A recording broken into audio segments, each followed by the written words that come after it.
যারা একবার ঠকেও শিক্ষা নিতে পারেনি তাদের জীবন করুণ পরিণতি থেকে পরিণতিতে ভাঙতে ভাঙতে শেষ হয়ে যাবে, নিঃশেষ হয়ে যাবে। কেন বলছি এবার শুনুন।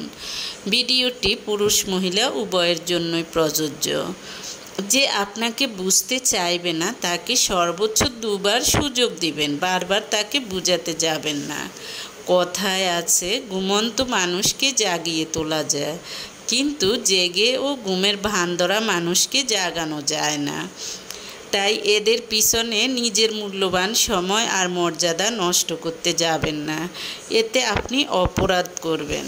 কখনো চুপ থাকতে হয়, ইগনোর করা শিখতে হয়। নিজেকে স্থির রেখে পাশ কাটিয়ে যাওয়ার গুণ, দক্ষতা নিজের ভিতরে বুনতে হয়।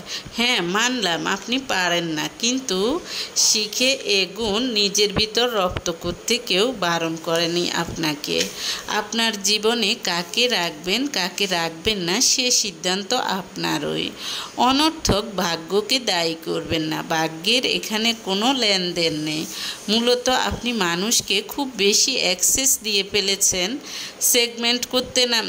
সেগমেন্ট করতে না পেরে তাদের কাছে আপনি সস্তা রূপে চিহ্নিত হয়েছেন।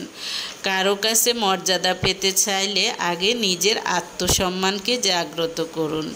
মনে রাখবেন, প্রথমবার ভুল করেছেন কারণ আপনি মানুষ, দ্বিতীয়বারও ভুল করেছেন আপনি তাকে সম্মান করেন বলে।